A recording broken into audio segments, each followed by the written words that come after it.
Breaking gear in windsurfing is pretty much a reality.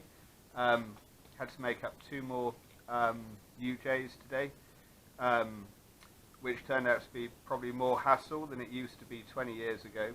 So I thought what I'll do is kind of show the bits, show what's broken, what I've got, what I've retained, and what maybe to kind of keep for future use. So these are the 2 UJs that I had. You can see one snapped kind of clean through, kind of the tops come away. The other one was slightly different in that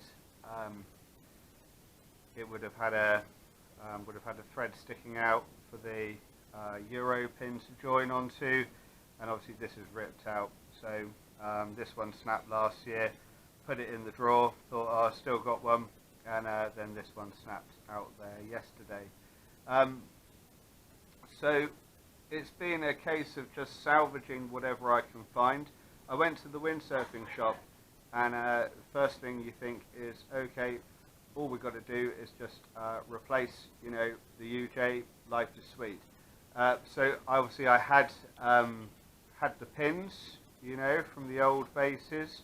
So this is a Mistral pin, which, as I've kind of learned the hard way, kind of not using boards when I thought I didn't have the right pin. Basically, these pins, and if you've got an older windsurf board, you'll have kind of seen these before. This particular fin fits 3 boards at least. It fits a Bic, Bamba longboard, fits a Mistral, a Keep, and fits a Fanatic Ultra Cat. So they all fits all the boards basically. So no issue there. What the shop are able to sell you, no problem at all. It's basically a pretty standard UJ with a female thread each end.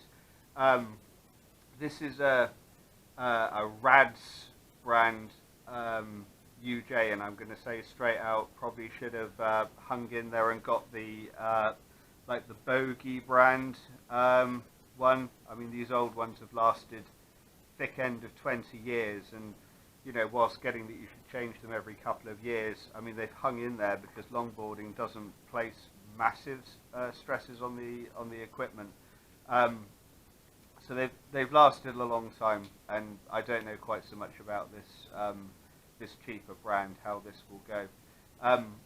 The snag you then hit is I'd also taken from my old broken joints the what I consider to be a Euro pin, and others may have a different opinion. We called this a North pin back in the day, and the problem I had is obviously this needs something in between, which I only found out by going to another shop, that you can get this thread that goes in here onto the top, builds it up to be a male thread, and then you can put your pin on the top. I mean, back in the day, obviously, you'd go in the shop and they would just kind of do this for you. The thing would just be built for you, where obviously these days it's a bit more a case of having the right bits of kit. One good thing with the old equipment is that you can at least reuse stuff. So it's kind of like the pins. You break one mast foot, take it out, use it in another UJ. The first shop I went to, where I was having no luck over the pins, because I said, can you sell me one of these with a thread sticking out the end so that I can put it into the UJ? No, that was not going to happen. And in fact, the few that they've said they've had to dig around in boxes and stuff. The model of mast feet these days is based much more now on buying something that is manufactured and sold as a complete unit. So the whole idea of, assembling things from bits is not quite such a thing. They gave me in the first shop, actually, this is a Bic knuckle joint from a Bic One Design. Probably goes on a Bic Techno. I think the One Design for Bic would be the Techno. And you can kind of see the difference. The reason I used this was partly because it had a North pin on the top, which actually I managed to, although it was very, very hard to remove, I've managed to take off of there and I'm going to keep that because it may be handy for future use.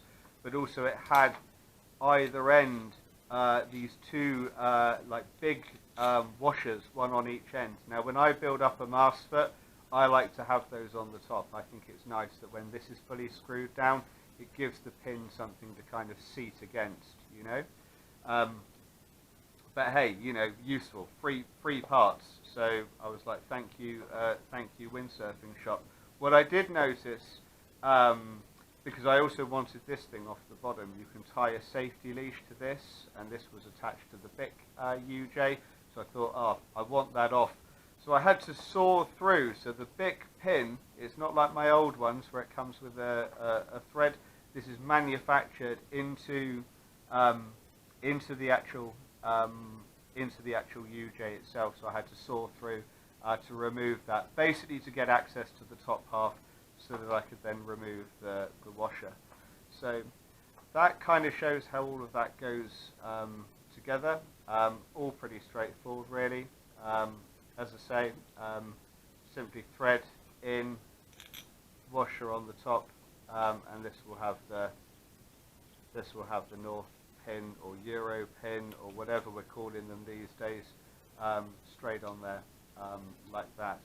And as I say, it's great if you have the plastic bit at the bottom as well, as it means that you can attach the safety leash, which if you've got older boards like mine, sometimes they have a safety leash on there.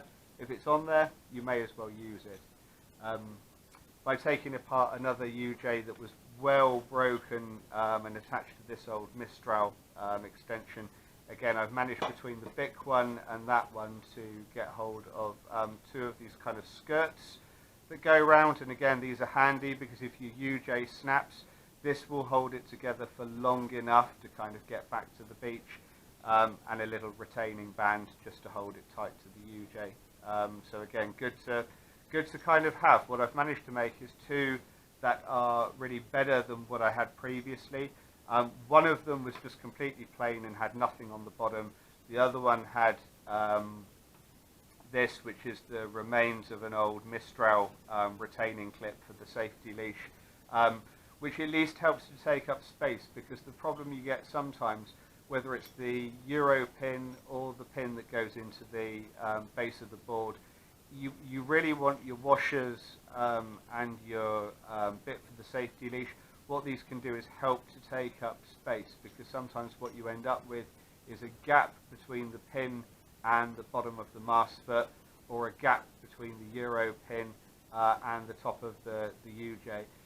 Fine if there's a few mil, a 3 or 4 mil gap. I mean, this one will tighten up all the way now the washer is on there, but small gaps are okay on a mast foot. There's nothing massively wrong with that.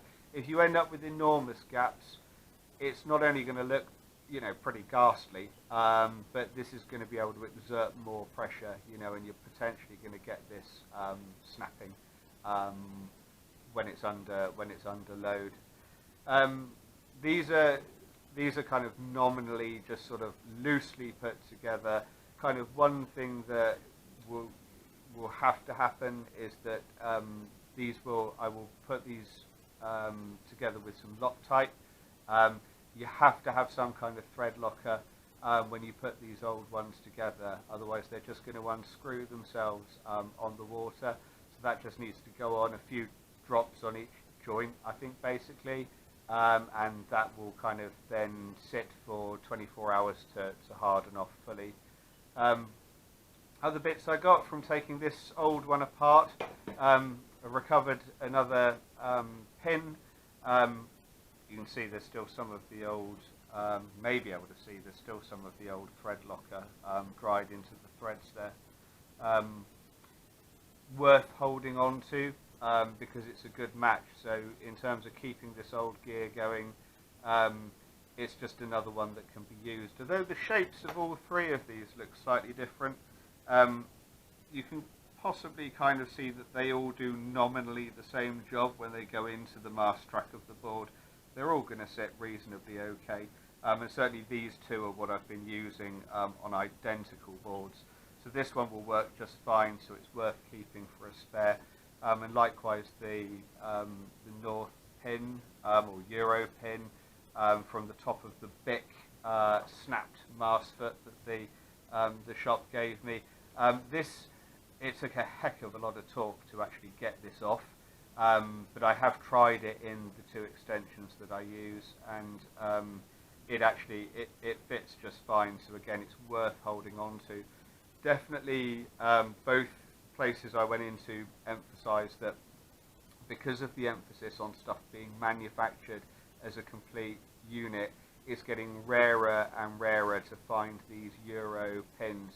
Now, when I looked online, they seem to be around pretty widely available, but it's just worth bearing in mind, especially if, like me, you've got older boards that are still, the gear I use has still got a good 20 years in it, but it tends to be these bits that potentially let you down, and it's the scarcity of parts now for mast feet, mast tracks, dagger boards, that kind of thing that potentially takes perfectly okay gear, and then it's good for nothing really other than the skip. So there we go. Hope that's